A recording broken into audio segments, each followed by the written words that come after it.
Ei, Léo, tudo bem? A gente já vai começar aqui. Estou convidando aqui o Matheus Bento, que é a pessoa que vai ser entrevistada hoje. Oi, Bento.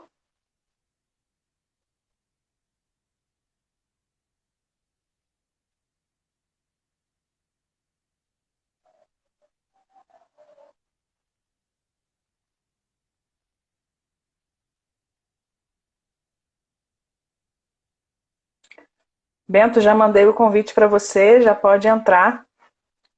Estamos ansiosos aqui por sua presença. Hoje o tema é muito bom.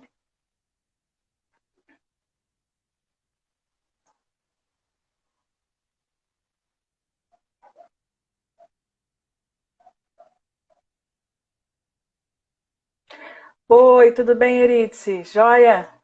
Seja bem-vinda.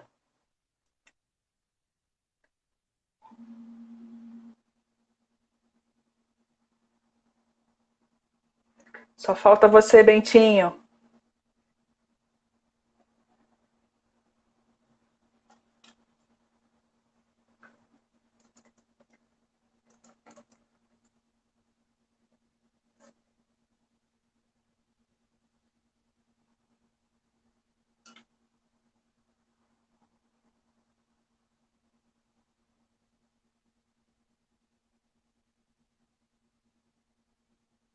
Ah, agora sim.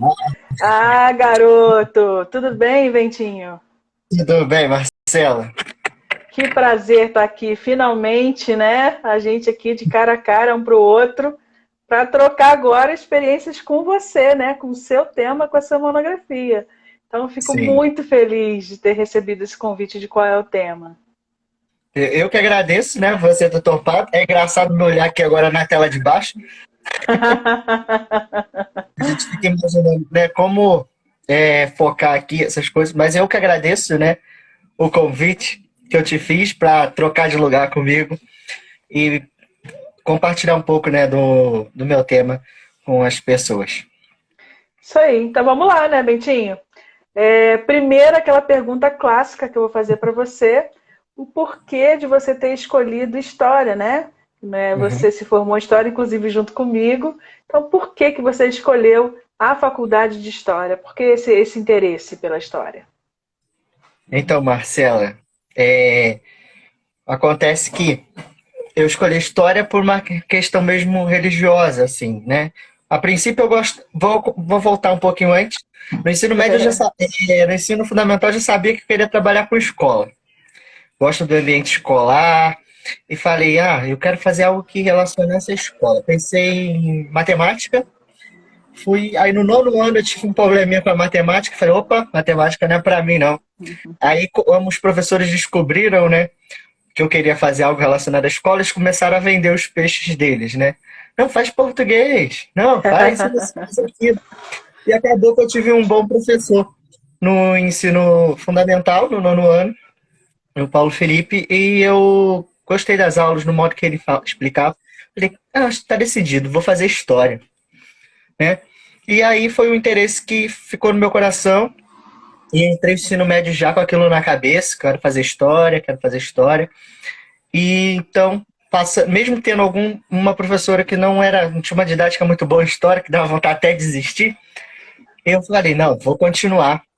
E é a história que eu quero fazer. Porque às vezes tem aqueles exemplos que a gente não quer seguir, né?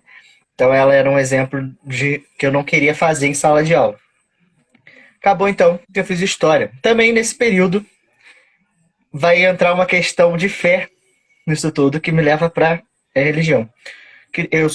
Fui criado na Igreja Católica até os 11 anos. Depois fiquei um tempo afastado, acabei entrando para a Igreja Batista e fiquei ali dos 15 aos 18, né? E nesse período eu vi os dois lados do cristianismo e aquilo me interessou muito, né? Porque essa divergência, quem foi Lutero, eu queria ler a Bíblia e falava, caramba, eu quero conhecer muito mais que isso, né? Eu quero ver a história por trás daquilo tudo. Então, juntou o útil ao agradável, né? A vontade de dar aula com algo que me interessasse, e aí me levou a fazer história. Então, eu entrei na Muito faculdade bom. de. Legal. E você segue aí, né, Bentinha? Você Sim. acabou agora, comenta com a gente o que que você tem planejado aí para o futuro, o que que você tem aí para os próximos dias, próximos meses. Então, depois, né, de fazer história, eu acabei fazendo uma pós em gestão escolar, que é uma área também que eu me interesso. E também agora eu estou entrando na especialização em ciência das religiões, né, para abranger um pouco mais esse lado, que eu gosto bastante de estudar, não só o cristianismo, mas também outras culturas, outras religiões, que eu acho que tem muito aí a agregar a gente, e é algo que eu gosto muito de saber ali. Muito rico, né? Esse tema é muito rico de fato. E Bentinho, agora explica pra gente por que que você escolheu esse tema. Você já falou um pouquinho, né, do seu apego pela religião e tal, mas por que esse tema e da onde surge esse tema tão interessante, né? Que é a gênesis do pensamento revolucionário de Lutero, de 1517 e 1521, que é sobre o que a gente vai falar hoje. Então, por que que você escolheu esse período, exatamente isso? É engraçado comentar isso, né? Porque eu entro na faculdade protestante, numa faculdade católica, e meu tema a princípio é falar sobre reforma protestante, lá no primeiro período. Depois disso, a gente vai passando por vários períodos, né? E vai vendo outros temáticos que se interessam. Passava pela história do Brasil ali, colônia, me interessei por um tema, até comentei com a Lia na época, ela falou, não, um tema muito bom, no semestre seguinte, aula com o Maurício, Brasil, Império, opa, outra área que eu gosto muito, já queria fazer um tema ali, e fui mudando de tema, deixando o Lutero de lado. Até que chegou no fim, né, a gente tinha que decidir lá, tomar a decisão, e acabei que eu voltei. Falei, não, vou fazer sobre reforma protestante. É saber um pouco mais desse personagem, que às vezes fica aí muito enigmático, né? Para uns é muito ruim, para outros é muito bom, mas quem foi Lutero, afinal? Então, com essa ideia de trabalhar a reforma, né? Eu fui conversar com o meu orientador, o professor Bruno, hoje é meu amigo também, gosta dessa área, e ele falou, Bentinho, por que tu não fala sobre, então, a gênese desse pensamento, né? O início de tudo, da onde surge esse pensamento? E aí entra a questão, né? A gente chama de reforma, mas pode ser revolução, né? Que entra aquela, já explicando um pouquinho, reforma é algo que se faz dentro, né? Quando você vai reformar uma casa, você reforma ela por dentro, por fora, mas é a estrutura daquela casa. A revolução não, já é algo que parte de um ponto, mas vai para fora, vai além daquilo. Então, acaba sendo isso que o Lutero faz, não fica só ali dentro da igreja, mas expande ali. Então, com todo esse aparato, me aventurei então a falar um pouquinho de Lutero, né? E eu faço esse recorte de 4 anos aí, que tem muita coisa que acontece, mas eu foco mais nessa parte da vida dele. Ótimo, ótimo. Eu li a sua monografia, claro, então ficou muito interessante. Achei legal a divisão que você fez. Você vai falar sobre o contexto ali da Europa, né?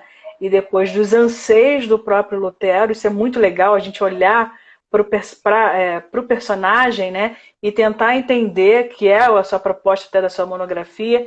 Então, da onde que surgem as ideias dele? Você percorre um pouco sobre a história dele, tanto acadêmica, né? A formação dele, até ele virar monge, padre e tudo mais. E depois você fala das 95 teses, aí existe até uma questão se realmente foi pregado ou não na igreja, enfim, você vai falar sobre isso, e depois o rompimento ali com a igreja católica. Dentinho, fica à vontade para percorrer esse caminho, né, que a gente citou aqui, e falar um pouco mais da sua monografia, desses trechos todos que você selecionou, tá bom? Primeiramente, eu queria falar para todos, né, que tá do outro lado aqui é bem interessante, né? A gente fica bem nervoso. É, bem que os meus convidados falavam, né? Aí tinha estou nervoso e falava, não, calma, é só uma conversa, vai dar tudo certo, mas bate nervosismo de falar de um tema que a gente gosta, mesmo a gente gostando, né? Nos revisitar, nos rever, é muito interessante essa parte, né? E falando um pouquinho, né, do projeto também em si, então isso é algo legal, que faz a gente nos revisitar. Quanto mais a gente vai vendo, né, a gente fala, caramba, isso aqui, né, como eu escrevi assim e tal, achei muito legal se fazer essa revisitação, sentir na pele agora tudo que vocês passaram por aqui. Então, fazendo esse panorama, eu vou seguir mais ou menos a linha da monografia, né? Eu começo ali falando sobre os anos é, da Idade Moderna, começando ali no século XVI, né? Onde vai tudo estourar ali, né? Voltando um pouco, né? As descobertas, o novo mundo, então muitas coisas estão acontecendo, mas para a gente entender o que acontece ali em 517, 1517, a gente tem que voltar ali quase 4 séculos, quase 3 séculos atrás, né? A gente vai parar lá nos anos de 12, né? Século 12, e até o século 15 eu faço um panorama. São 3 séculos aí intensos, né? Para a gente entender um pouco da Igreja católica nesse período, né? Acontece que a Igreja estava num período que chamamos de época medieval, né? Para muitos a Idade das Trevas, a gente vou comentar um pouquinho disso ainda, mas aconteceu que nessa época a igreja tinha um poder, né? Ela tinha um papel quase igual a um rei. Então ela tinha posses, tinha terras, e isso gerava uma disputa também de poder entre a igreja e os reis, né? Isso acontece então logo no início. Eu começo lá falando sobre a disputa de Bonifácio, Bonifácio VIII com o rei Felipe da França, que eles começam essa disputa de poder, né? Porque o rei Felipe acha que o Papa influencia na política, então ele vai questionar toda essa situação da política em si. Também vai acontecer que o, todo esse período, nessa briga toda entre eles, né, acontecem umas coisas, como eu estava conversando com a Marcela dos dias, fake news, né? Um inventa uma bula que o Papa falou que falou e não falou, e começa uma confusão danada. E o povo, a cristandade em si, né? Nós ficaríamos ali por baixo vendo aquele circo pegar fogo e a gente sem entender nada, né? Um chefe religioso e um chefe de Estado brigando por poder.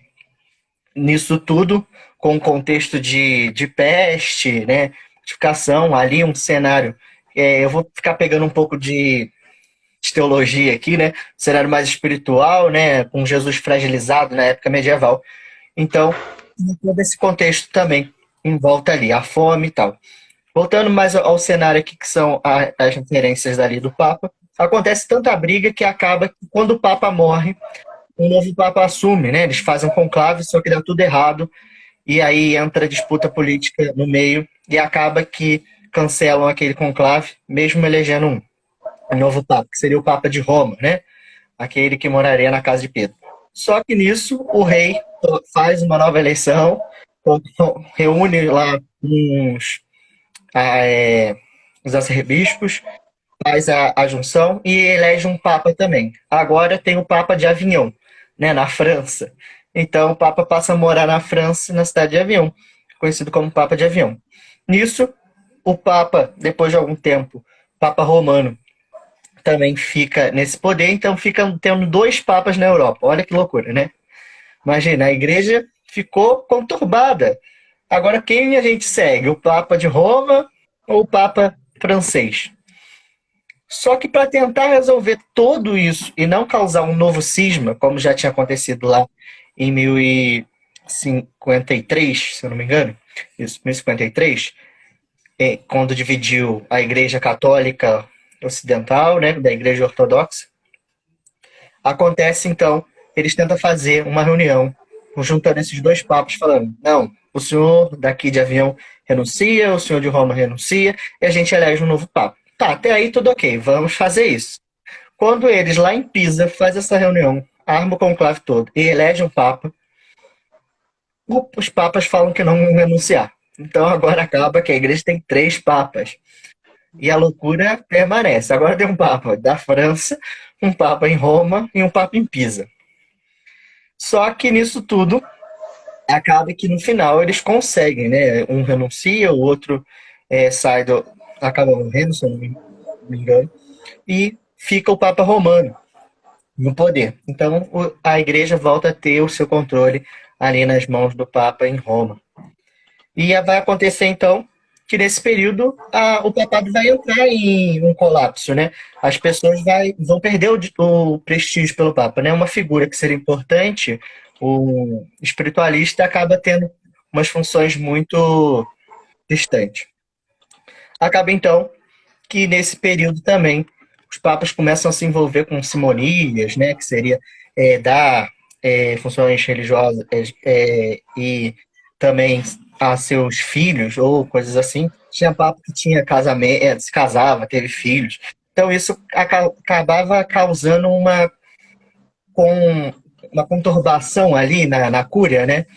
Só que é interessante ver uma coisa, se não achar que era uma zona total, né? Mas é interessante ver que nesse momento ali, na Idade Média, no período moderno, é, acontecia que ter o poder político, né, de um papa, né, que era considerado quase um rei, era visto como um rei, ele comandava mais países do que o próprio imperador, né, ou os próprios reis de outros estados, que ele tinha essa influência. Então era interessante ter alguém da sua família ali, nesse cargo, ou ter alguém próximo aos cargos eclesiásticos, né? Porque isso era status de poder. Então, por isso, esse lugar era muito disputado. Acontece, então, continuando aí, chegamos na modernidade com todas essas conturbações, né? Quem já passou aí na escola viu o Tratado de Tordesilhas, que dividia o mundo em dois, né? Já chegando aqui ao Novo Mundo, entre espanhóis e portugueses, né? O Alexandre VI, né? O Papa Borgia, que tinha uma vida conturbada, ele que faz essa divisão. Então, acaba acontecendo que o mundo está nessa mudança. Acontece que quando Borgia morre, uma nova visão começa a acontecer. O novo Papa sobe ao poder, então é Leão X, Leão X sobe ao poder, ele começa a mudar a forma de pensamento, né? O Renascimento começa a chegar, né? Um novo modelo de pintura, um novo modelo de arte, literatura, e aí acontece que ele começa a incorporar isso na igreja. Vamos dar um novo visual à igreja. Só que com o Renascimento e com a quebra com a Idade Média, né, aquilo que tem ali tido como anos de treva, os pensadores vão começar a olhar lá para trás, na antiguidade, né? Vão começar a buscar referências na antiguidade.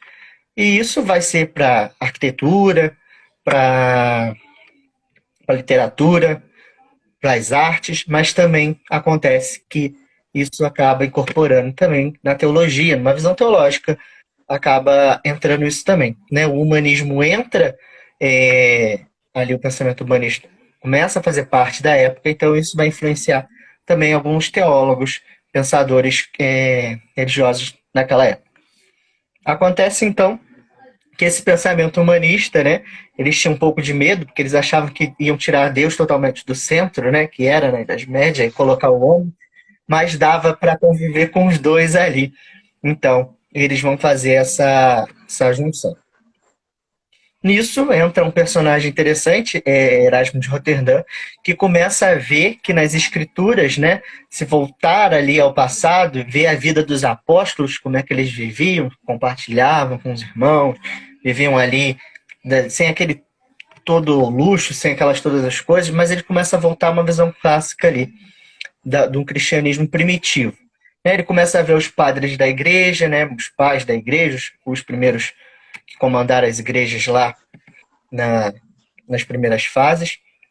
E nisso, então, começa a criar uma nova teologia, ali, um novo pensamento humanista, que também entra nessa fase, quebrando um pouco da escolástica, né?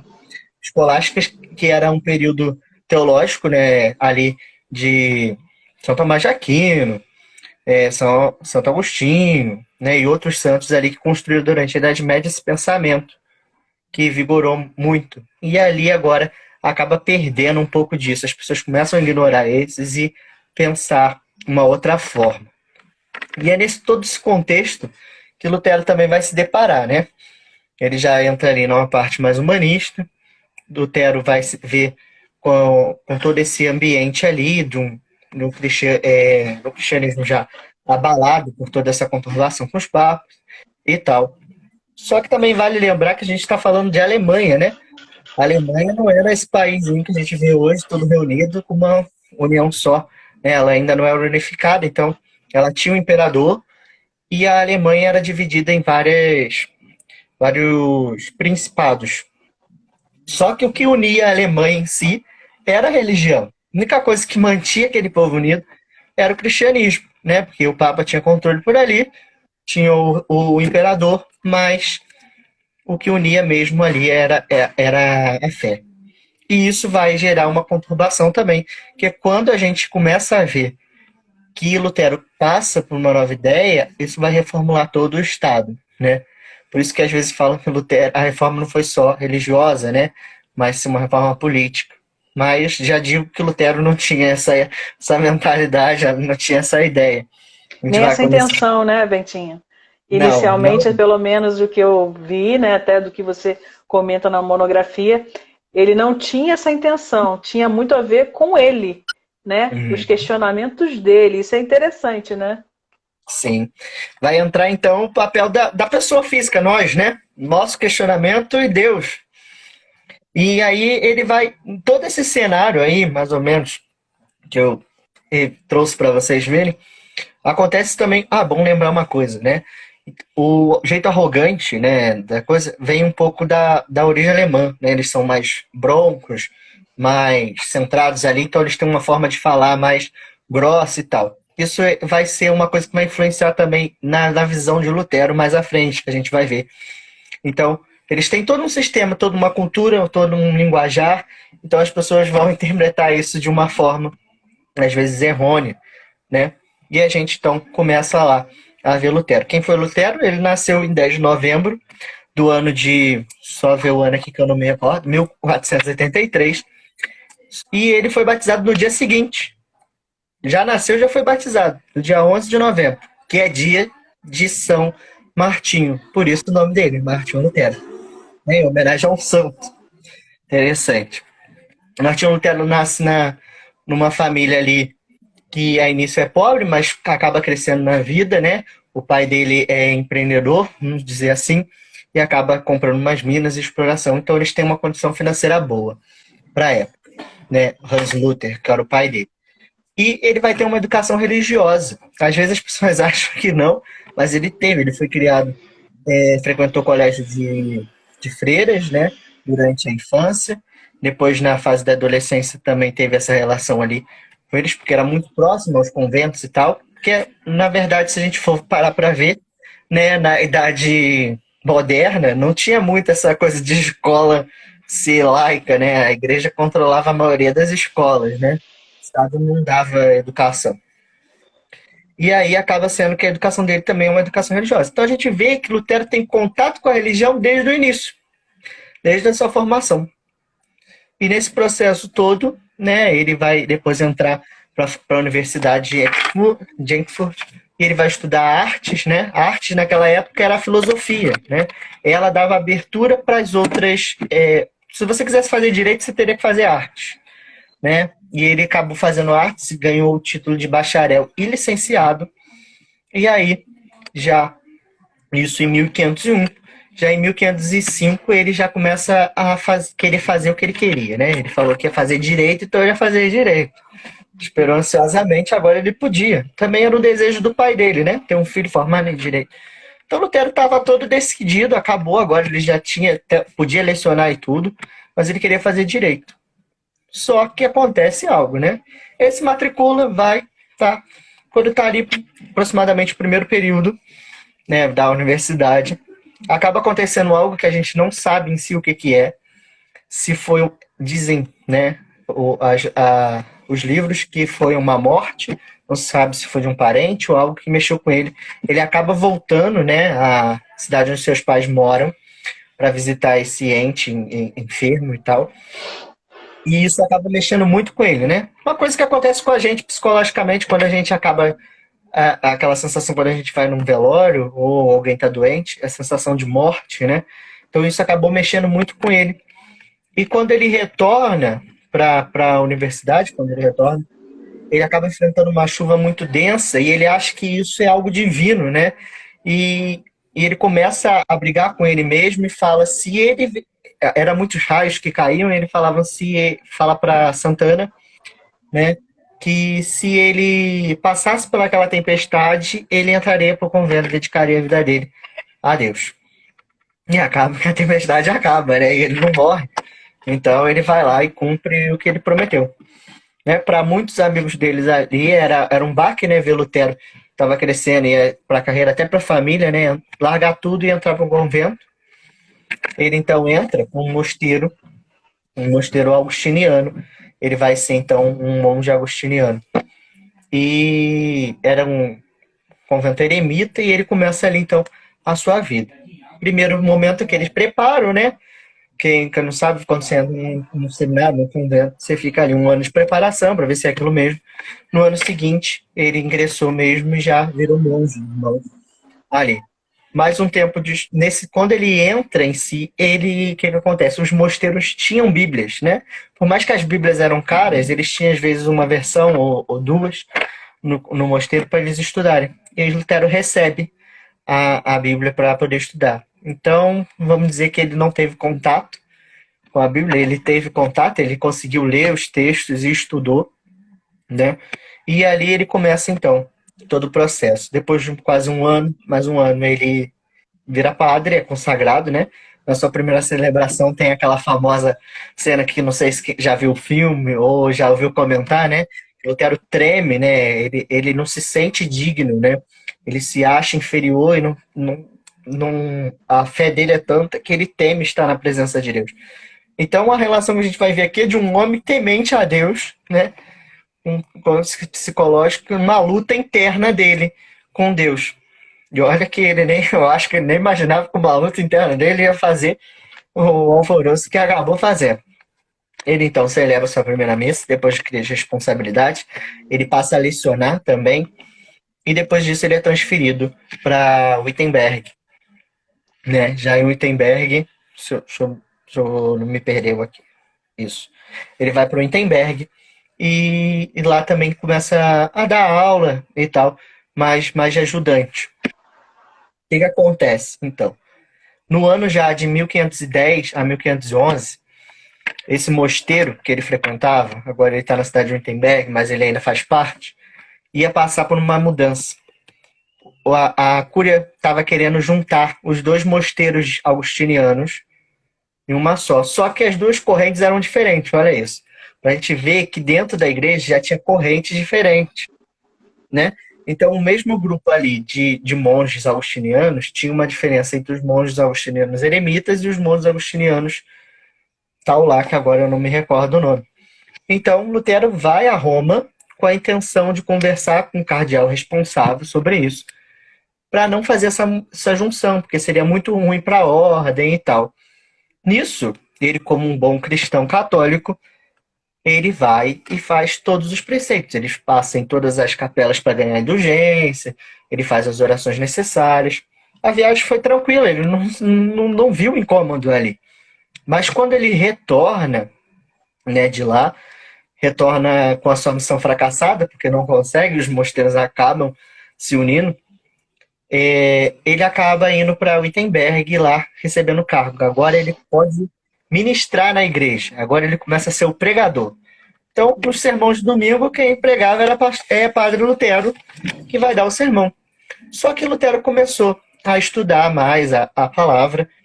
Isso também vai mexer com ele. Ele começa aos estudos ali a carta aos Romanos, e a carta aos Romanos é onde libera a palavra fé, né? Pela fé serás salvo. Então, ele guarda aquilo na cabeça e ele faz escritos. Já como ele tinha que pregar toda a coisa, ele vai começar a escrever e pregar isso no seu púlpito. Lutero também assume a cátedra, para a gente ver que o cara não era bobo, né? Ele assume a cátedra de doutor em teologia bíblica, né? Ele era doutor bíblico ali de teologia. A responsabilidade dele era trabalhar as Sagradas Escrituras, que ele acaba herdando a cátedra do mentor dele. O cara que deixa a cátedra para ele era o mentor espiritual dele na hora. Que é o cara que vai ajudar ele bastante. Depois que ele assume essa cátedra das Sagradas Escrituras, ele começa então a falar mais sobre os seus estudos, né? Nisso, ele ainda já tinha estudado alguns salmos, ele escreve algumas coisas sobre os salmos. Ele vai estudar também Gálatas, a carta de Paulo a Gálatas e Hebreus também. Então isso vai influenciar tudo que a gente vai ver depois do Lutero, que ele vai questionar uma parte teológica, às vezes, essas questões. Nisso tudo, ali, antes, já beirando a 1516, Lutero faz esses estudos, né, das cartas aos Gálatas e Hebreus. Só que o que acontece? A gente vai ter que voltar um pouquinho aí. Em 1507, com o Papa Júlio II, começou a construção da nova Basílica de São Pedro. Essa basílica maravilhosa que a gente olha lá para Roma e fala, caramba, que obra monumental, né? Aquele teto de Michelangelo, aquelas pinturas, aquele fascínio todo. É aqui que começa toda a história da construção daquela basílica. Acontece que o Papa Júlio morre, né? E quem assume é Leão X. Só que Leão X começa uma forma de arrecadar dinheiro mais bruta, né? E a questão da indulgência vem em si, né? Vamos vender indulgências, né? Porque isso vai ajudar a construção da Basílica de São Pedro. E ele faz o quê? Ele bota John Tesel para vender essas indulgências na região ali da Alemanha. Como Lutero já era bem influente na cidade de Wittenberg, ele fala com o príncipe Federico que não seria legal, né? Porque ele já pregava contra um certo uso da indulgência. Ele achava que até uma certa parte era permitido, mas cobrar por ela exacerbadamente seria algo muito ruim. Né? Porque seria fácil, né, Marcela? Eu e você, opa, vamos ali dar um trocado, a gente já aceita, né? Já está salvo do purgatório, vai direto para o céu. Então fica mais fácil. Qual é a validade do sacrifício de Cristo? Nenhuma, né? Que a gente já está ali. E ele vai, então, impedir. Só que acontece, seus paroquianos fogem do outro lado, atravessam um rio, vai na cidade vizinha, compra a indulgência e volta. E ele começa a ver que isso era algo ruim. Como bom teólogo, o que ele faz? Ele escreve as suas teses, né? Porque existia uma disputa. Você marcava uma disputa teológica, convocando os outros teólogos para discutir aqueles temas. Então, naquela famosa, né, 31 de outubro de 1517, Lutero não afixou suas 95 teses na porta da igreja. Né? Há versões que dizem que ele enviou para o seu arcebispo Alberto. O que acontece? Ele envia essas teses como pedindo, né, uma audiência, um debate, que a gente vai ver que os debates ocorrem lá em Leipzig, era um debate teológico, e aconteceu que ele não teve resposta, né? O bispo Alberto visualizou e não respondeu. Então aquilo causou ansiedade no Lutero. Ele falou, ué, como assim? Ele visualizou e não respondeu? Assim que ele visualizou, ele já encaminhou diretamente para Mainz, para a Universidade de Mainz, e para a Câmara Apostólica. O que acontece? Eles já começaram a analisar todas as 95 teses de Lutero. Mas ninguém deu resposta. Pode falar. Não, só comentando sobre as 95 teses, né? Eu não tinha lido ainda. Tive o prazer de ler agora. E realmente é o que você fala, né? A gente sempre ouve sobre essas teses e tal, mas ali a intenção de Lutero era discutir essencialmente a questão das indulgências. Ele não tinha outra pretensão diferente, né? E ele seguiu até o sistema. Ele escreveu as teses e enviou para serem discutidas, né? Então a gente percebe que não tinha um intento diferente disso dele. Ele, na verdade, como um bom, como você disse, né, padre, ele tinha a intenção, na verdade, de discutir um tema teológico que ele discordava. Então ele fundamentou isso e enviou para que se fosse discutido, né, na cúria ali naquele momento, né, na verdade. Então isso é interessante de pensar, que ele não tinha pretensões maiores que essa naquele momento, né? E é interessante você lendo as teses, não é tudo aquilo também que tu imagina que é, né? Exato. Tem empolgação que tu fala, ele tá batendo nessa indulgência. Aí tu olha e fala, caramba, é isso aqui que ele tá falando da indulgência? Que ele fala que a indulgência já está, tem uma parte que ele fala que a indulgência já está ligada ao tesouro de Cristo. Então a gente não precisa pagar. Ele começa em questões teológicas que tu fala, caramba, é umas coisas muito loucas. que depois parece que quando a informação vem, né, tu fala, caramba, ele tava metendo pau porque era isso, era aquilo. E ele tava tentando esclarecer, não podemos cobrar indulgências. Cristo já pagou, né? Tá lá nos nossos tesouros de Cristo. E ele vai falar como as pessoas devem se comportar perante isso. Ele faz toda uma lista, né? Tem ali, logo, acho que no final, quase 15 das teses dele. É como o leigo tem que se comportar, né, perante isso. Aí tu fala, caraca, o cara tava preocupado, né, em ver tudo isso. Só que a pessoa acha que ele era meio ansioso, né, porque a pessoa ansiosa não sabe esperar. Já que não mandaram resposta, o que aconteceu? Ele compartilhou com os amigos, né? Ele foi e enviou para colegas. E nisso já tem uma coisa que acontece, né? A chamada imprensa já está lá. Então agora era fácil, né? Tirava. Hoje o celular na nossa mão, né? A gente já viu, fotografa e manda para o colega. Lá eles já pegaram os escritos de Lutero, printaram, vamos dizer assim, né?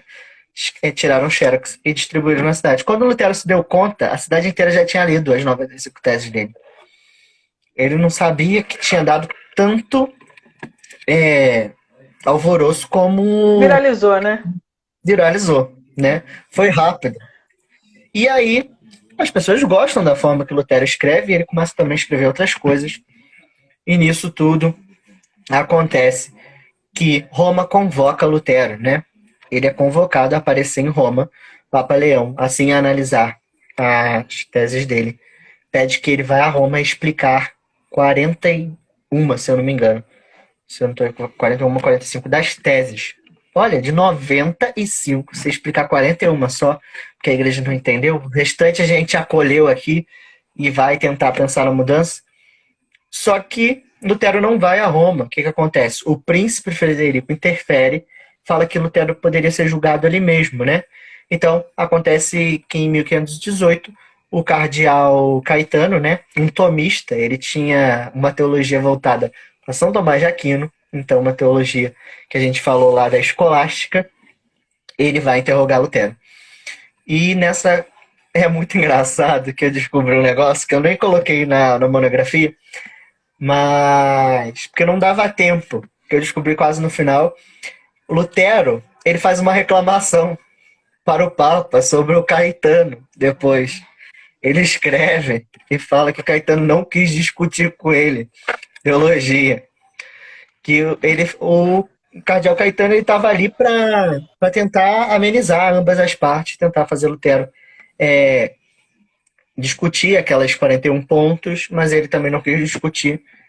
E ele fala que também o cardeal não quis discutir com ele teologia, que ele começou a perguntar, o cardeal não sabia responder, começou aquela briga toda, e aí ele acaba reclamando. E acaba que o Papa, acho que responde depois, né? Pode deixar, dona Euridice, eu envio para a senhora, sim. A senhora lê depois, sem problema. O cardeal acaba levando uma bronca também do Papa, né? É engraçado. Numa das bulas, ele vai esclarecer algumas coisas que o cardeal tinha que ter feito. E depois a gente vê como é que estava muito confuso, né? Era algo muito novo. Então, cara, ninguém tinha questionado isso. Alguns já tinham questionado algumas coisas, mas não chegou à proporção. E Roma estava bem... a comunicação ali entre os países era meio longínqua, né? Então, quando se deu conta, a Alemanha já estava tomada pelas teses de Lutero e acaba acontecendo outra coisa, que o imperador alemão acaba morrendo. E agora, quem vai assumir a Alemanha? Isso acontece uma coisa, a influência do poder papal também, né? A influência da igreja. Ela queria alguém que tivesse ali, que fosse totalmente do apoio dela. Ela vai começar toda uma articulação para eleger o seu candidato. Só que acaba que isso não acontece. Então eles deixam Lutero um pouco de lado e falam, Lutero é café pequeno nesse negócio aqui, a gente tem que resolver o imperador, porque a gente depende dele. E acaba que o imperador é eleito, Carlos V, se eu não me engano, se eu não estou enganado. É isso mesmo. Carlos V, ele é eleito, mas ele presta toda ali a solidariedade à igreja, faz os juramentos, tudo certinho. Mas não era o candidato preferido. Então, quando a igreja volta para analisar os trâmites de Lutero lá em 1520, eles deixaram de 18 a 20, um ano inteiro, Lutero ali em paz, né? Vamos dizer que 1520 foi o ano da paz de Lutero. O cara já estava escrevendo. Ele já estava escrevendo contra o clero, contra o Papa, contra a igreja. Os escritos dele se tornavam grandes proporções. E acaba que, nesse ano também, já no meado do ano, o Papa, então, lança a chamada bula Insurge Domini, né?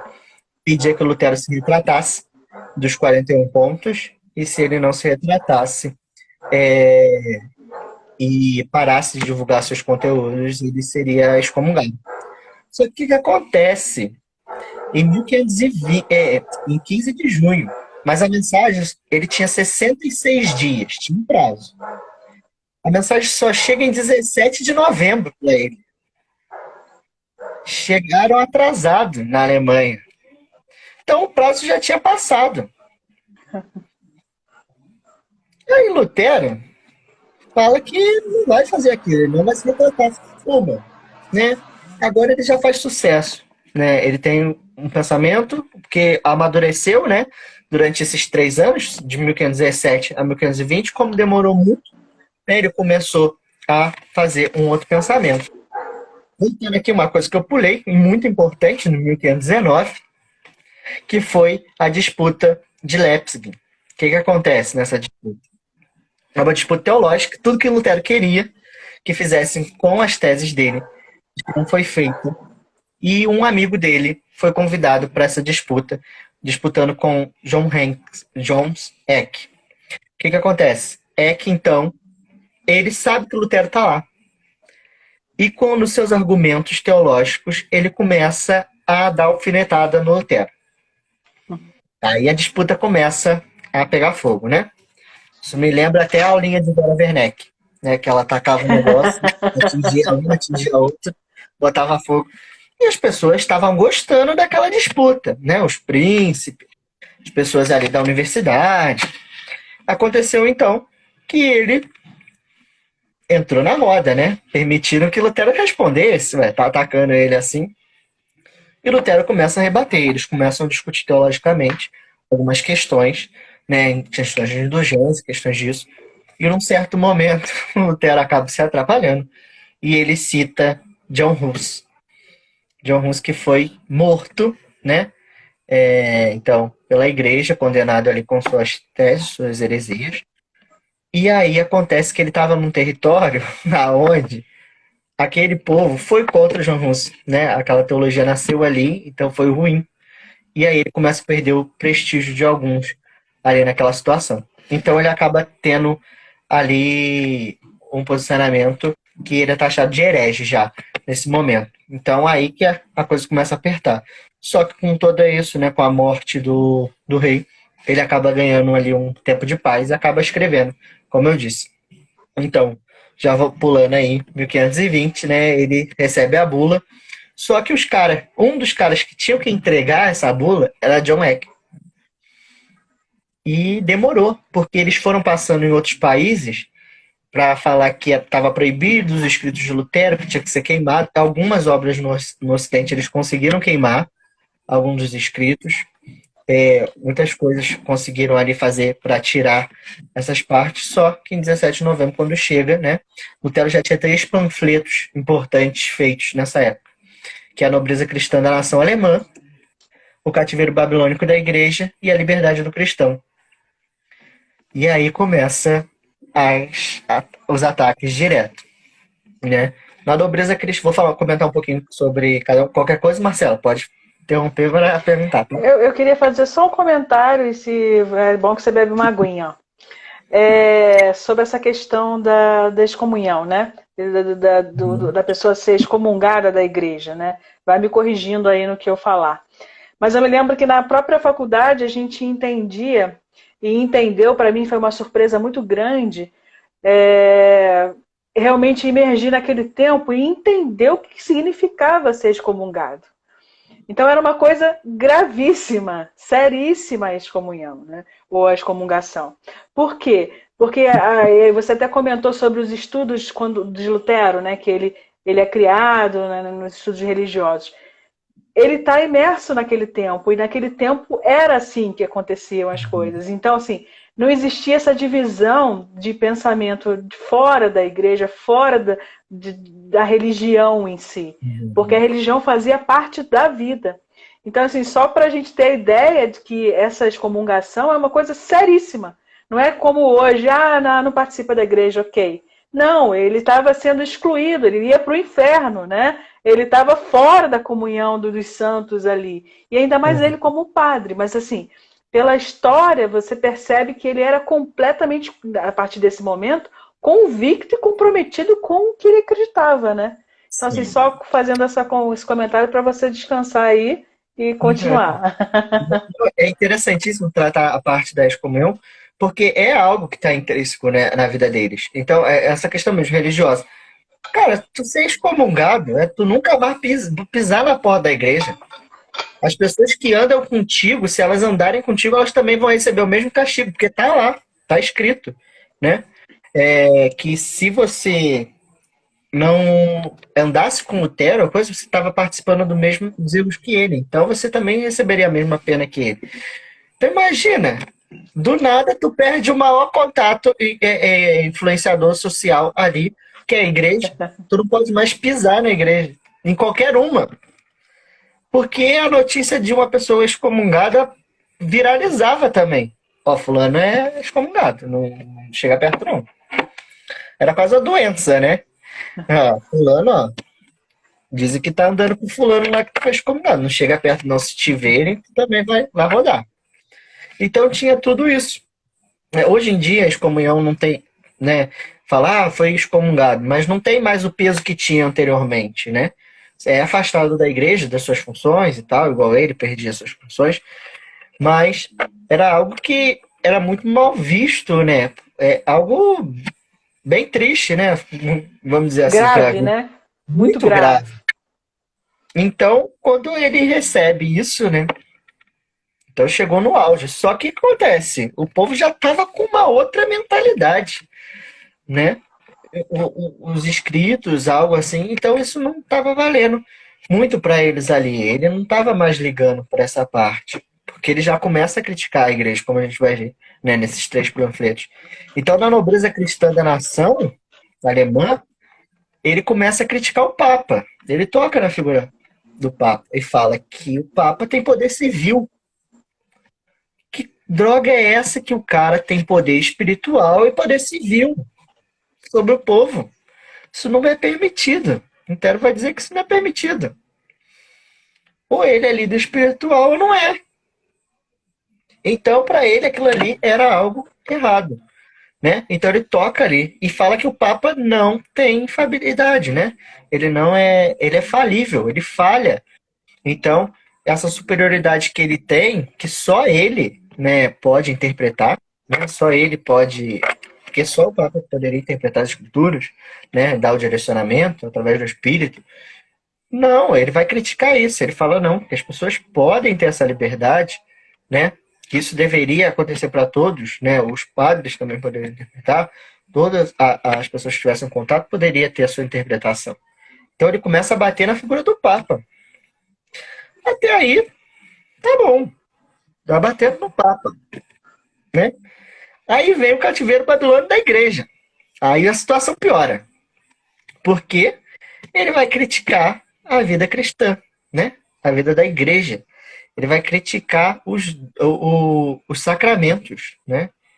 Ele vai reduzir os sacramentos a 3, que depois, futuramente, vão virar 2 na igreja luterana, né? Ele vai reduzir os 7 sacramentos a 3 só. O batismo, a penitência e a Eucaristia. O cristão deveria ser batizado. Quem ainda não conhece, a igreja luterana, ela também tem essa coisa de batizar crianças, né? Ela segue ela é bem parecida com a igreja católica, né? Então ela tem isso. A Eucaristia, né? Vamos voltar para a penitência, que a Eucaristia é algo interessante a falar, né? A penitência, né? Da pessoa ali fazer sua penitência, fazer seu jejum, sua oração, se sacrificar, né? Porque Cristo se sacrificou, também tem que fazer esse sacrifício. Lutero fazia isso, né? Ele ficava atormentado, ele sentia que ele tinha que se castigar para poder alcançar a graça. E ele vai falar da Eucaristia, né? Que a Eucaristia, como a Eucaristia está sendo distribuída? Que negócio é esse de só estar dando um dos elementos, né, os cristãos, né? A gente vê isso, uma coisa que, se a gente for procurar mais a fundo, entender por causa de toda coisa, né? Mas ele começa a criticar. Não, os cristãos têm que comungar também do corpo, do sangue, não só do corpo. Por mais que ele começa a bater em algo que aí fica ruim para ele. Ele vai falar que a Eucaristia não é transubstanciação. Não é que o pão que está ali virou o corpo de Cristo, verdadeiramente, para os cristãos católicos. Quando acontece a transubstanciação, no momento que o padre lá diz as palavras sagradas, aquele pão não é mais pão, sim o próprio corpo. E o vinho não é mais vinho, e sim o sangue de Cristo. Acontece então que para Lutero vai ser uma consubstanciação. Aquilo ali não deixa de ser pão, mas representa o corpo, eles estão juntos, tão próximos, né? É a representação do corpo, mas não é o corpo totalmente. É pão ainda. Aquilo é o vinho, mas não é verdadeiramente o sangue, mas simboliza o sangue. Tá? Consubstanciação, estão juntos, mas são substâncias diferentes. E isso vai gerar uma loucura. Se reduzir ao batismo, a penitência e a Eucaristia, qual é o poder do padre? Não serve para ninguém. Né? Só para ministrar ali e só. Porque ele não tem as outras funções que seriam funções corriqueiras para ele, né? Funções que deveriam ser feitas. No casamento, tem as outras, né? As ordens, não seriam de tão importância. E aí liberaria também o homem a tal comunhão direta com Deus. Né? E da liberdade cristã, ele vai escrever que o homem, justificado pela fé, ele já começa essa justificativa. O homem pode se chegar a Deus. Ele pode ser rei e sacerdote. Ele não precisa de intermediador. Ele pode ir direto. Então a função do sacerdote perde completamente. Você pode ser seu próprio sacerdote na sua casa, onde você estiver. Você pode, então, estar ali diretamente com Deus. E isso vai fazer um alvoroço. Imagina, naquela sociedade da época, onde a igreja dominava, tinha controle, né? Não teve uma repercussão tão grande como essa. Claro que teve outros que tentaram modificar algumas coisas, como São Francisco de Assis também teve uma mas conseguiu ter sua ordem, mas Lutero foi interpretado diferente, acabou indo de um modo diferente. E, então, acontece que ele vai em dezembro, já em 10 de dezembro, ele queima a bula. Quando chega para ele, depois de um tempo, ele queima a bula, já não tinha mais validade mesmo. Ele queima a bula, queima livros católicos, ele queima o Código de Direito Canônico, que isso simboliza o rompimento total com a burocracia, a jurisdição católica. Ele estava rompendo todos os laços. Surtou. Então, já ali no ano seguinte, o Papa Leão então fala que não tem mais jeito e excomunga Lutero e todos aqueles que seguiam ou liam seus livros e tal. Só que para isso acontecer dignamente, ele precisava que o imperador também desse a sua jurisdição de mandar caçar Lutero. E acaba que acontece o Concílio de Worms, né? No ano seguinte, Carlos V ali, então, ele conduz a coisa, pede que Lutero venha, se apresente. Lutero é aclamado pelo povo, o povo gosta dele, era popular, e ele tenta defender suas teses, mas pedem que ele renuncie e tal, renuncia. Príncipe Federico, então, que é uma pessoa importante na história dele, né? Que é o rei, é o príncipe eleito lá de Wittenberg, defende ele, já sacando tudo que ia acontecer, mesmo antes da decisão final sair. Já planeja, então, a saída de Lutero e esconde Lutero como fosse sequestrado. Porque ele sabia que quando saísse ele ia ser condenado. Porque por mais que o príncipe, o imperador Carlos V, não tivesse uma ligação tão próxima com a igreja, ele, né, que eles achavam, né, não era aquele católico ferrenho, ele acabou aceitando as suas condições, seus juramentos e cumpriu com seu dever de imperador. E Lutero então é condenado, podiam caçar ele vivo ou morto e tal. E ele fica escondido durante um ano.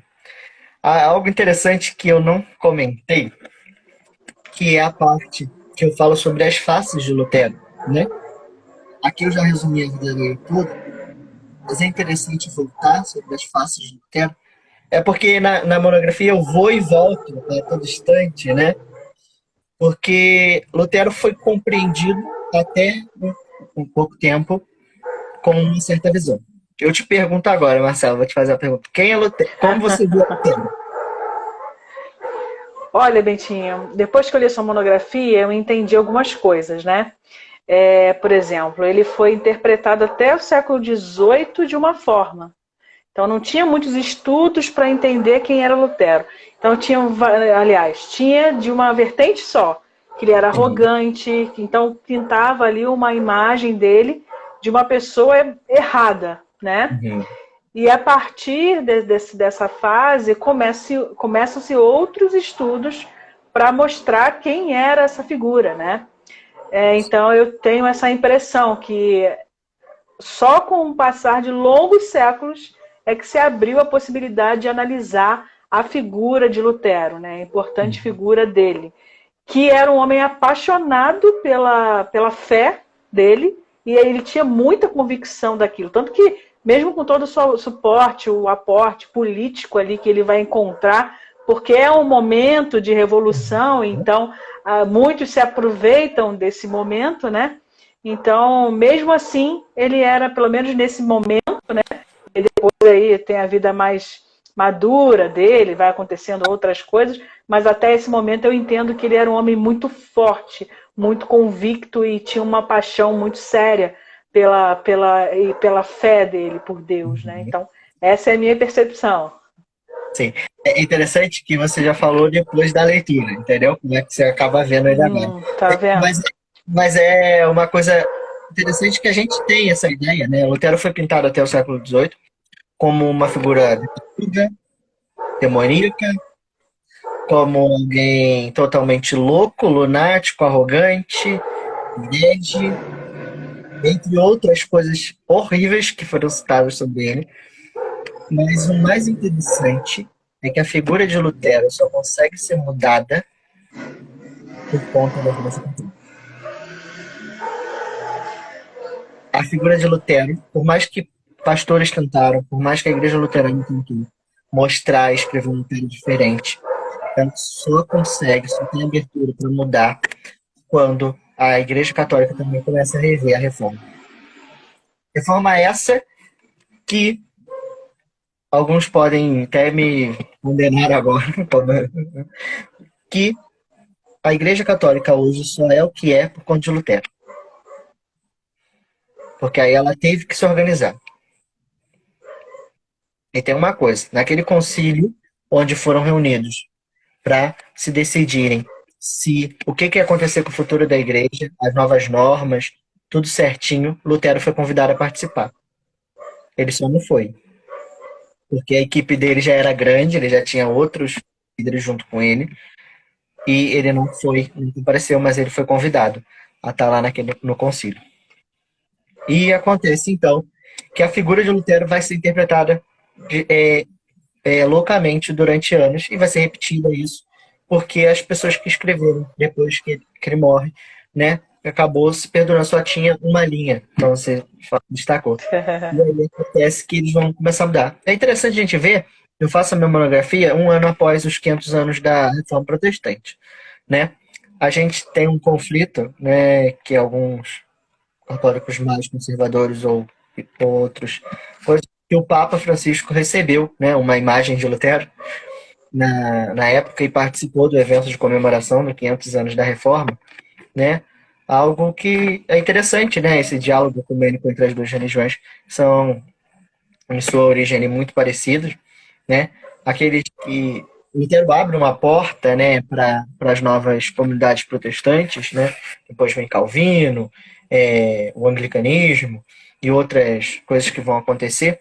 Mas Lutero dá esse pontapé, inicialmente movido pela sua fé, né, pelo seu desejo de achar-se não digno de Deus, que ele dependia totalmente da fé, que aí é uma questão que eu entrei também um pouco na teologia ali, falando sobre as solas, né? Só a escritura, né? Que ele vai dizer que só a escritura é essencial, né?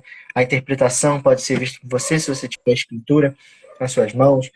Somente a graça, né? Antes disso, sola fide, né? Somente a fé, quando ele está estudando os Romanos, ele vê lá, me admite, agora não me lembro o versículo de cabeça agora, que ele fala que pela fé sois salvo.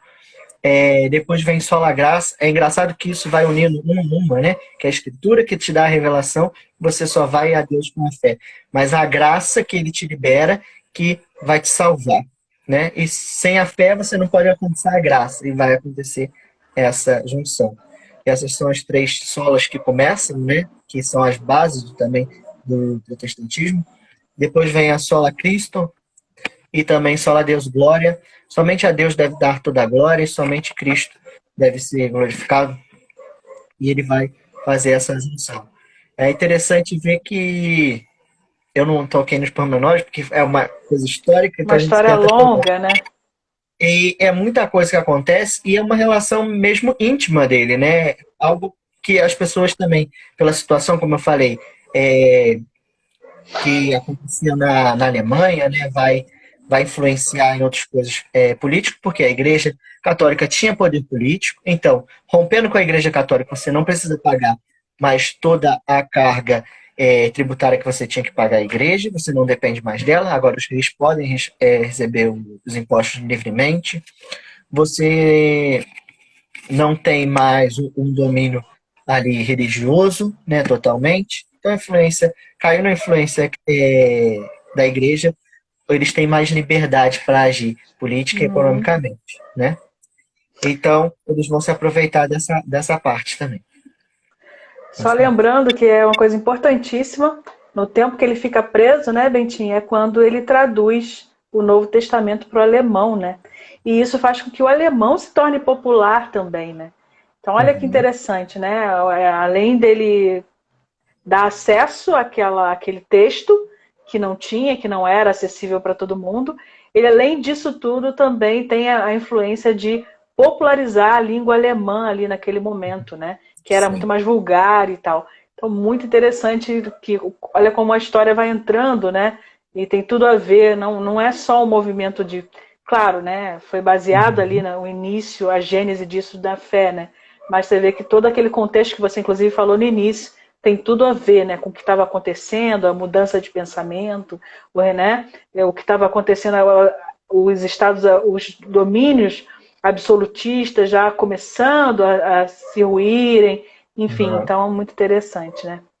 Sim, e tem isso, né? Os outros países estavam já criando tipo, uma espécie de nacionalismo. Claro que o nacionalismo alemão só vai nascer muitos anos depois, mas essa junção, né, de ter a sua língua agora ali, né, as pessoas terem acesso, né, algo que era só em latim ou em grego, agora você ter ali também na sua língua, né, o Novo Testamento, e ele traduz ali em um ano o Novo Testamento todo.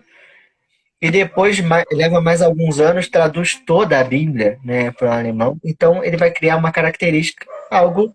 Agora, o nosso povo tem também o acesso, né? Então dá ali uma coisa maravilhosa, né, a Alemanha. Então eles estavam se criando totalmente dependente, estava criando um novo país. Ele acaba sendo influente nisso. Eu não pego mais depois de 21, né? Vou tentar até acompanhar mais depois de 21, que ocorre algumas mudanças, né? Ele faz algumas críticas a outros grupos e tal. Mas acaba a gente vendo que a importância de Lutero, né? Para hoje, né? Se temos toda essa liberdade cristã ainda, É porque Lutero deixou a gente pensar assim, né? Se temos a estrutura da Igreja Católica como é hoje, é porque Lutero influenciou para ela ser assim também, né? Se temos um pensamento político e econômico hoje diferenciado, né? A reforma, como é que é? Aquele livro A agora me ética esqueci. protestante e o espírito do capitalismo, né? Sim, porque quanto mais você lucra, mais abençoado por Deus você é, né? Isso também vai gerar uma mudança na mentalidade e vai se tornando outras coisas é, é, evoluindo, né, ao longo do tempo, né? E eu acho que se quiser alguma pergunta, alguma dúvida, eu respondo. Eu vou fechar aqui com a última frase da sua monografia. E a gente vai deixar o pessoal aí, se alguém tiver alguma dúvida, né, aproveitar do seu conhecimento no tema, né, para responder. E a última frase da sua monografia é assim, ó, você diz assim, do Dawson, né? E você fala assim na monografia, por fim, cito uma frase do Christopher Dawson que me marcou grandemente. Não há dúvidas, creio que mesmo que Lutero não tivesse aparecido, teria ocorrido a reforma, mas ela poderia ter tido um caráter muito diferente. Então, muito legal, né? Exatamente o que você falou agora, né? Aí a Raquel até, acho que a Raquel, Cris Isso. até aplaudiu. Pessoal, se vocês estiverem, obrigado por estarem acompanhando aí. Né? Muito legal o tema, muito interessante a gente conhecer um pouco desse divisor de águas que foi a Reforma Protestante ou a Revolução Protestante, né? Que na Sim. verdade muda ali toda a concepção de um tempo enorme que foi longo, a Idade Média, né? E se vocês tiverem alguma dúvida, digita aí, coloca pra gente, que eu tenho certeza que o Bentinho vai ficar muito satisfeito de responder e comentar. Bentinho, enquanto o pessoal vai digitando, colocando suas dúvidas, pensando aí nas dúvidas, eu fiz umas perguntinhas também. Então o pessoal Ótimo. vai, pelo menos uma, né? Que a gente já está com tempo, se Não, deixar a gente vai ficar até meia-noite, né, Bentinho? Então eu pode vou mandar. fazer, Já vamos lá. vou fazer pelo menos uma, que é interessante, embora você tenha comentado várias coisas, né?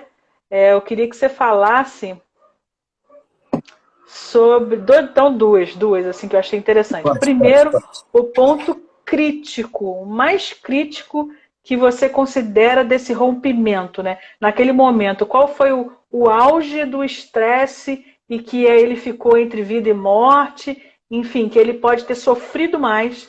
Qual que foi o momento mais crítico ali para Lutero? Qual o momento mais crítico que gerou É, isso tudo? na sua opinião, né? Que você acha que foi o momento mais crítico dessa ruptura, né? Do esgarçamento dessa relação dele com a Igreja católica, né? Então, qual que foi o momento que falou, não, agora, o Lutero falou, agora não tem jeito, vou fazer a louca mesmo, né? Então, qual que é esse momento para você? Eu acho que começa ali quando ele vai falar sobre a questão da indulgência, sim, né? Porque ele está preocupado não com a vida pessoal dele, a princípio. Se a gente for reparar, ele está preocupado com a vida do povo, né? Como um bom pastor, ele estava preocupado com o que o povo está acreditando, né?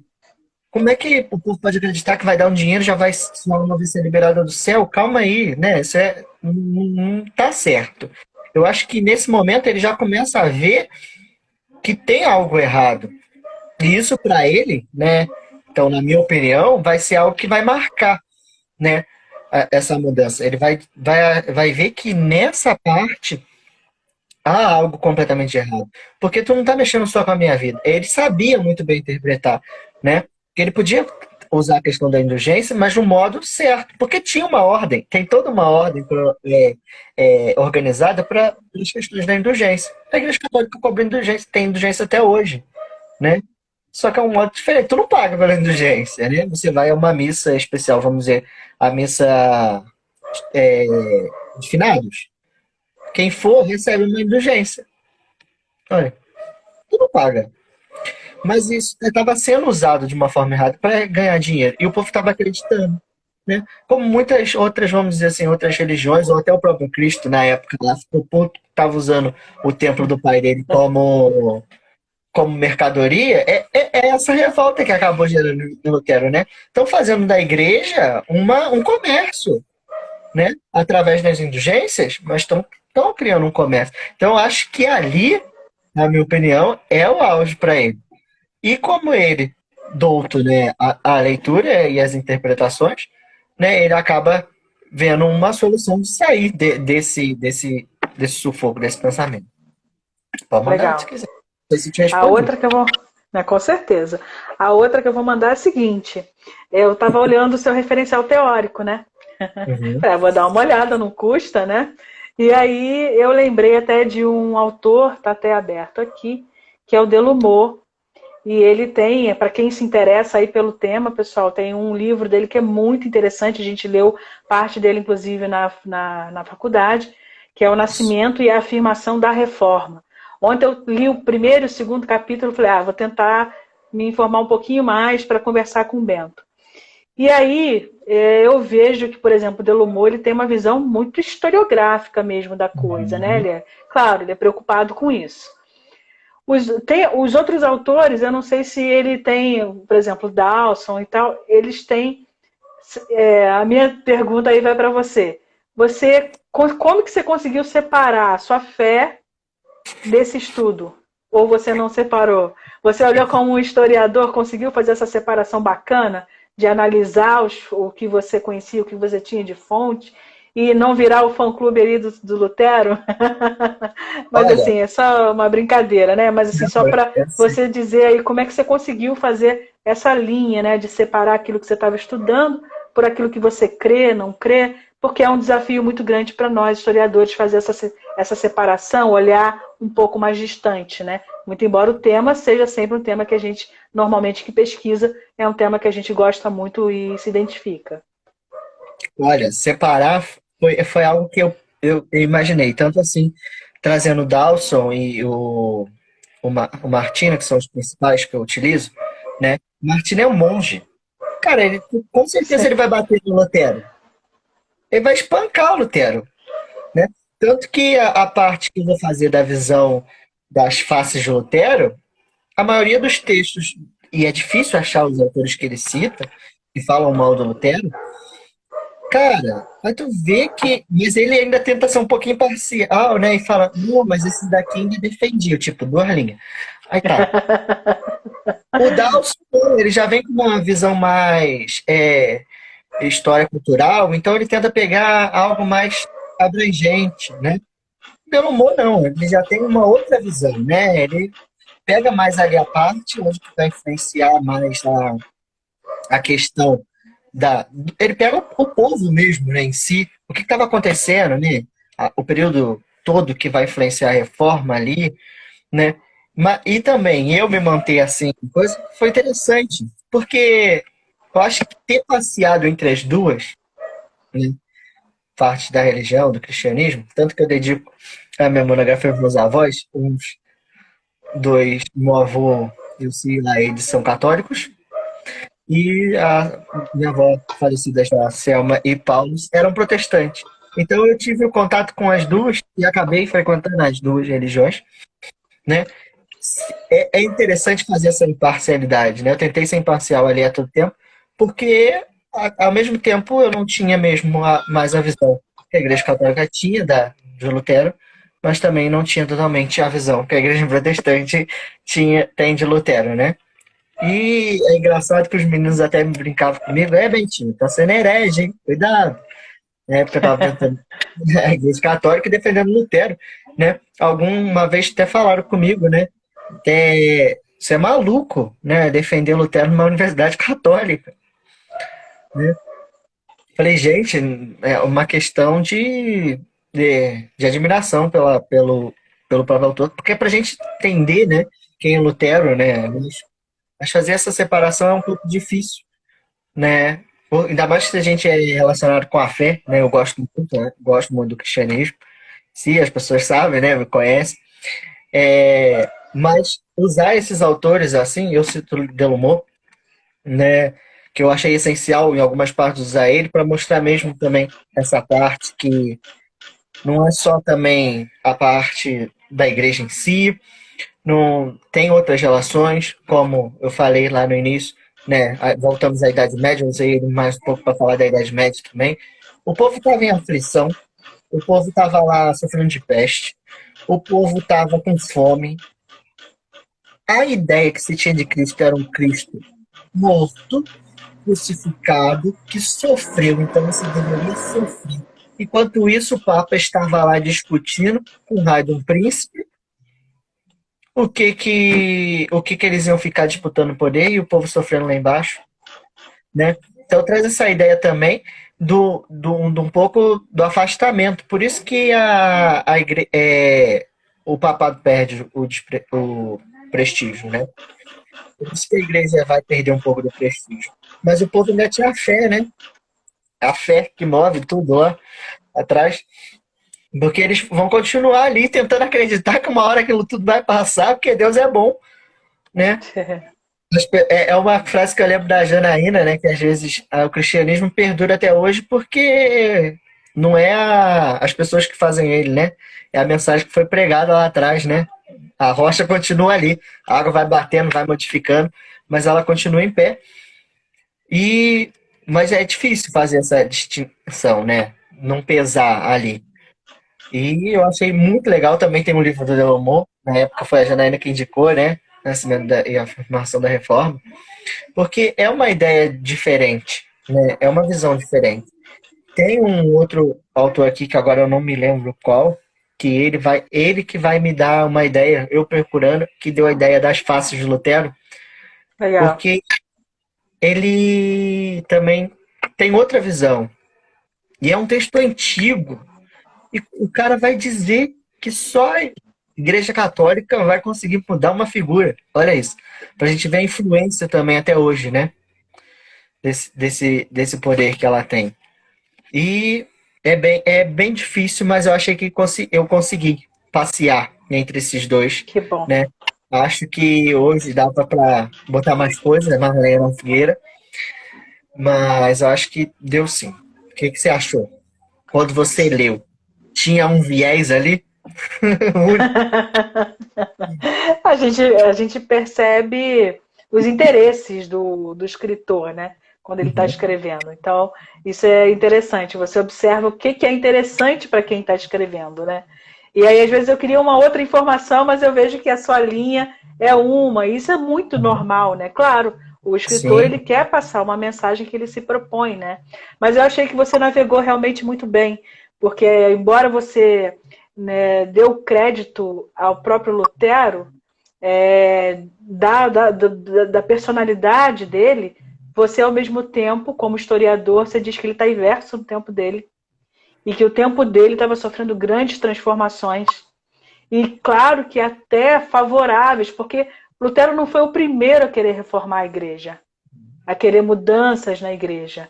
Mas ele encontrou um tempo propício, porque estava saindo a imprensa, né? A gente estava com um outro pensamento crescendo, né? O humanismo aí crescendo, as ideias crescendo, o retorno ao clássico lá. Então, todo esse ambiente foi propício. E se você fala isso na monografia, isso é legal. Encontrar esse equilíbrio do destaque da pessoa, da força da pessoa, mas também com aquilo que é o momento propício para algum tipo de transformação. Então, achei interessantíssimo. E é isso. Pessoal, tem alguma pergunta? Pessoal, deu os coraçõezinhos. Se alguém é, quiser fazer uma pergunta. é engraçado, né, Céu, agora comentando isso, que se fosse uma pessoa normal, né, não tivesse tido essa repercussão toda, ele só tinha passado por uma questão de fé, né, uma complicação de fé, e tinha passado despercebido. Vamos supor, ele tinha saído da igreja, vivido a vida dele, com as ideias dele, e não tinha proporcionado algumas coisas, né? Mas é que tudo estava aí, tudo propício, né? Ele estava, vamos dizer, no lugar que deveria estar, na hora que deveria estar, mudou o rumo de tantas coisas, né? Não religioso só, político, econômico, tudo foi favorecido, né? E aí entra, né, as interpretações. Igual eu trouxe, eu puxei pro lado teológico também, né? Eu tentei puxar essa parte que eu gosto. Me interessa tanto que eu faço uma parte falando sobre as solas e tento entrar um pouquinho na Sim. teologia. Não fui muito a fundo. Na época o Bruno queria que eu tratasse a parte de direito. Eu falei, não, direito eu não vou me meter não. Porque essa parte eu não entendo muito e acho que não caberia ali no momento tratado de direito, porque eu acho que não tinha muita relação. Por mais que. Aí tinha que voltar lá no Padre Anderson, lembra? As aulas dele, que ele comentava de Gregório VII, se eu não me engano, que organizou toda a coisa certinha para tirar a simonia, para tirar tudo. Então a gente teria que voltar lá atrás. Né? Mas esse não era o interesse do Lutero. Né? O interesse dele era essa questão mesmo da fé, das indulgências, do que o povo estava sofrendo. Né? Uma parte humana também dele, que eu acho que depois pode ter subido um pouco o ego, né? Que ele começou a pregar mais, sentir um pouquinho da fama também. Depois ele entra em umas searas que eu acho que não deveria ter entrado, alguns comentários. Para aqueles que acham que Lutero é horroroso ainda, né? Na época ele escreveu aí os textos mais belos sobre Maria, é dele, porque ele era um admirador da, da Santíssima Virgem. Como eu falei, brincava até na época, né? Quem assistiu Lutero, assiste o outro lá, filme preto e branco, que traz mais a realidade, né? Que tá lá disponível também no YouTube, quem quiser assistir, a Reforma do Lutero. Porque também tem essa característica, se a gente fizer essa comparação, não sei se tu chegou a ver, na época até indiquei, depois. Porque se a gente pegar o Lutero que está no filme mais atual, de 2003, e o Lutero antigo, a diferença, né? Aquele um Lutero mais duro, o outro já é um Lutero mais amoroso, né? Que está ali buscando a coisa, mas para a gente ver a mudança, né? Desse personagem durante o tempo, essa mudança que acabou acontecendo. Legal. Nitinho, só tenho a agradecer por essa explanação maravilhosa, né? Fiquei muito feliz Eu que pelo agradeço. convite de ter tido a oportunidade de ler sua monografia. Você vai provavelmente disponibilizá-la depois aí para quem tiver interesse. Então, quem conhece, quem se interessa pelo tema, vale muito a pena ler. E aí, Bentinho, aproveita e passa algumas referências aí para o pessoal. Esse texto, por exemplo, Delumor, maravilhoso, tá? Pessoal, agradeço demais. Não sei se alguém tem ainda alguma pergunta. Se tiver, a última chance. Agradeço demais aí a participação de todos. Bentinho, você quer falar mais alguma coisa? Não, Marcelo, acho que eu já falei bastante, só se houvesse alguma pergunta, né? Mas eu sugiro, né, quem tem interesse, pode ler a monografia, também disponibilizo. Podem ler outros livros, né, do próprio Lutero, como o Cativeiro Babilônico da Igreja, quem tiver interesse, onde ele critica, né. Mas lá tem uma referência também, se as pessoas quiserem pesquisar mais. Né, eu acho interessante para quem se gosta dessa área, né, quem gosta aí de reforma, ou tem interesse para saber quem foi esse louco, né, que fez isso tudo e dividiu a cristandade, vale a pena aí pesquisar sobre. Eu sou um admirador dele, não nego, né, e eu acho que às vezes uma coisa que eu aprendi com Fabiana, né, que para criticar alguém a gente tem que conhecê-lo, né? E às vezes a gente pode acabar se apaixonando pela pessoa, porque indo a fundo, tu vê que não é só aquilo que muitos falam, né? Se a gente fosse pelas explanações anteriores sobre ele, né? As falácias sobre ele, descritos, a gente ainda estaria com essa visão de Lutero, que a gente desconstruiu hoje, como muita coisa está sendo desconstruída em outras partes da história, né? Eu agradeço, né, A dona imensamente. Eurídice aqui mandou uma mensagem, ó. Obrigada, dona Eurídice, sempre participando aqui conosco, né? Lutero realmente, pela fé na prisão, fez a tradução, proporcionando o conhecimento da palavra. E deu os parabéns aí para você. Obrigada. Realmente, né, aquela que a gente estava comentando, né, deu essa abertura aí à língua alemã, né, e também fez a outras nações também quererem traduzir os textos, né. Eu Excelente. agradeço imensamente, Marcela, por ter topado inverter o lugar aqui comigo, né, e magistralmente conduziu essa live. Agradeço também a todos que estiveram aqui, né, nos acompanhando. Eu sou apaixonado por esse tema, não nego, gosto muito dessa parte de religião, cristianismo, então, em si, né, por isso estou aí estudando um pouco mais, Também gosto de conhecer outras culturas, que é interessante, né? Para a gente ver o que aparece próximo da onde surgiu outras coisas. Se alguém tiver alguma dúvida, quiser depois conversar um pouco mais, Marcela, mesmo se tiver as outras perguntas, quiser, a gente conversa depois, a gente vai respondendo. Agradeço a todos que nos estiveram aí, Dona Euridice sempre aqui, né? Nossa parceira, super parceira aí. Raquel também estava aqui conosco, outros que passaram. Muito obrigado por ter estado aqui. Aqueles que ainda vão ver, né? Assistir aí no IGTV. Agradeço também. Marcela, novamente, obrigado, né, por ter topado isso, né? Achei super legal. Você sempre maravilhosa, sempre disponível. É sempre um prazer estar com você. Obrigada, pessoal. Obrigada, Raquel. Obrigada, pessoal. Obrigada, Dona Euridice, todo mundo que participou aqui com a gente. Um abraço. Até mais. Até.